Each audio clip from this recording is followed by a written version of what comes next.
Hey, say hi.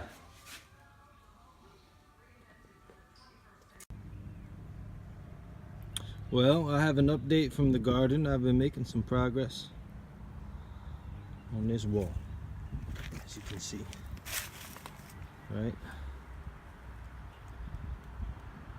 The only thing that was there when I started this year was that corner piece right there.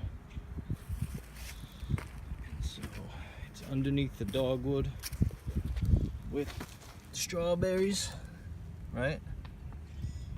The Queen Anne's lace, the dandelions, and my favorite, the grass.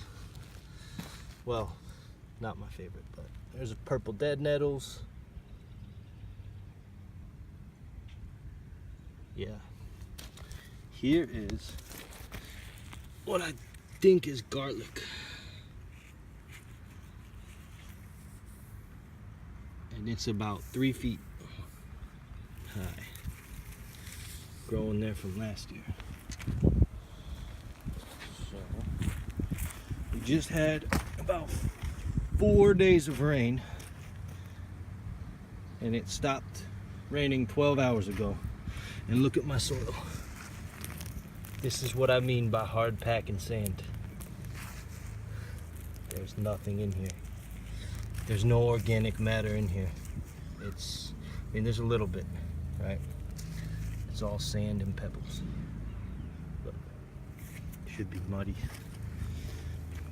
But it's not, so I let weeds grow so that the roots and the leaves deposit organic matter which decays over time.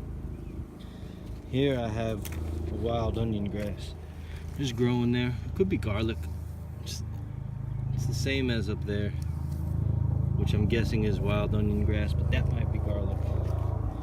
And this is the other corner. More rocks, more stuff. I'm not doing anything over here just yet. But I do have a lily that I stole from somebody's yard because I'm not paying for decorative flowers. And I do have, I think this is bee balm returning. The reason I have flowers in my garden is to attract bees. If I were to show you my neighbor's yards, I could show you 3 yards down one direction, 4 yards down the other direction, and every lawn across the pond, and there's not a single garden out there. There's some flowers, but they're probably genetically modified, sprayed with who knows what they spray it with. And that's why there are no bees in this area. It is early, but I never see honeybees around. And I've spent some time cleaning up this garden area. I don't know if you can see with the lighting. I don't know if it's good or not. But here's the asparagus patch. Well, what will be the asparagus patch.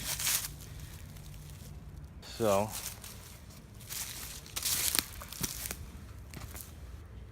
thankfully, I was able to salvage the fence. I got the fence up. It's not pretty. I just have I have a little latch here to close it. It's rickety after 1 year.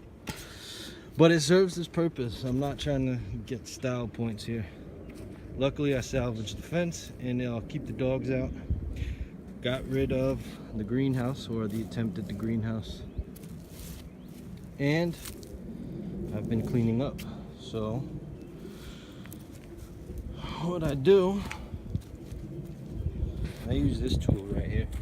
The greatest tool that I've purchased. Nice little hook here.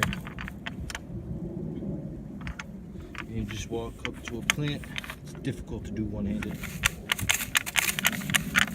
And it doesn't pull out the root, but it severs with other plants. See? And I did that all throughout here about a week ago. And get 90% of the weeds out. easily. I could do this entire garden in about an hour, hour and a half, and get 90% of the roots. This is what I am doing this year. Getting about 90% of the roots, weeds. Waiting a week for whatever remains, and then coming through again and doing it. Then I rake everything into a pile right here. Nice little mulch pile. Grab this machete and chop it up until I get a nice fine mulch. It's almost soil. Well, there is soil in it. I don't know if you got that, but it's just a nice mulch that I can use.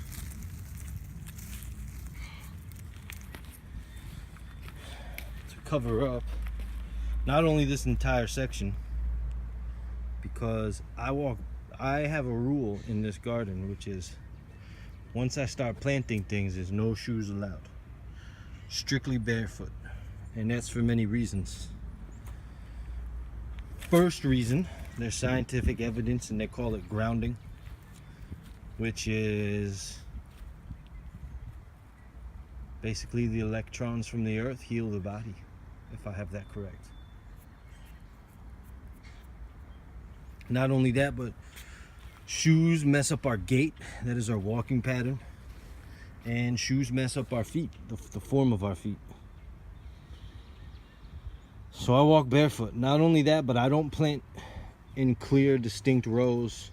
Plus, I like to enjoy the weeds, like I'm saving this garlic or onion grass, whatever that is, growing there. Here's a giant oregano bush that just spreads like crazy, and there's one over there as well. You can't see it because there's other weeds, but it's right there. So I bordered my garden with a little pathway underneath these trees, and I'll throw bricks under the fence line. The worst thing is pulling the weeds out from the fence. It's the worst. The worst. I can deal with weeds in the garden, but weeds in the fence is the worst. And so I walk barefoot, because also if you've got shoes on, you're just trampling around without a care in the world. But if you're barefoot, you'll tiptoe. You'll go slower, you'll notice things. Plus, I don't want to track in any chemicals or residue from the bottom of my feet that I might walk in. So, I like to cover this all with mulch, because these stones, these little pebbles, they do hurt when you walk on them all day. But that mulch will probably, because it's a finer mulch, I'll end up using the corn mulch up here. I'll use this corn mulch to cover in these potatoes that I wanted to show you, but I was ranting. So here is these potatoes that I'm growing. I left them in the bag over winter time, and they became one root ball. So rather than kill all the roots, I'm just gonna grow a giant potato bush. I've got a couple others here and up here. So we'll see how they do. I've got to cover them up before they dry out, because the sun is strong today on April 23rd. Well, I'm also gonna, I looked at the forecast. I'll show you a video of how my germination process went, how it's doing. I looked at the forecast. Every night's gonna be in the mid 40s. There's one in the low 40s. But I'm still gonna be safe with my pre-germinated plants. But I will plant radishes. Radishes are very quick to grow. You can eat them young, you can eat the radish leaves. I'm gonna grow peas. I got this whole bag for $3. I won't even use a quarter of that bag in this area right here. And I've got red clover. Red clover, there's been studies that say red clover is capable of traveling about 150 feet underneath the earth. It sends its main root down about 150 feet, and it pulls nutrients up. I'm going to show you, after everything, 3 books that I've read that really inspire me with gardening. And I'm just going to show you real quick. there's no rhyme or reason to the red clover. I want red clover in this area. It's gonna grow. I believe that's red clover from last year, but the more the merrier in this case. So yeah, that's the garden so far this year. I'm planning on planting on May 1st, so I've got to weed all this today, let it sit in a pile, chop it up, and then come back a week later, re-scrape over everything, and then plant. And that will take quite some time, but I'll get that all on camera. It'll look all organized and whatnot. So yeah, that's about a week away. So I was gonna show you why I like oregano so much.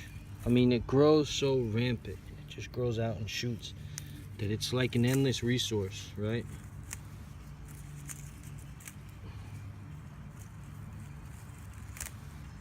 Especially when it's young, when the shoots are new, it's really healthy. I would eat it, but my hands are dirty. Wait, never mind. I don't use animal feces in my garden. That's nasty. So I can eat this even though my hands have tons of dirt on them. I can eat this fresh and not worry about getting sick. Because using animal feces is disgusting. Why people use manure in their gardens is just beyond me. In fact, dirt has minerals. There's cases of babies. See, the body will tell, the stomach has a way of telling the mind what to eat. Because there's cases of babies eating minerals when they're malnourished. They're eating dirt for the minerals, sand. It's not the most tasteful thing, and I'm not sure it feels too good going out, but that's all it is, really.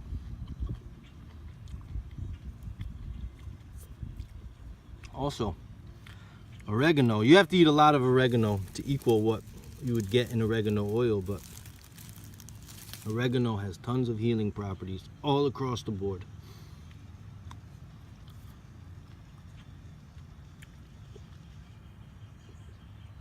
And it's a perennial, so literally the only thing you have to do is eat it.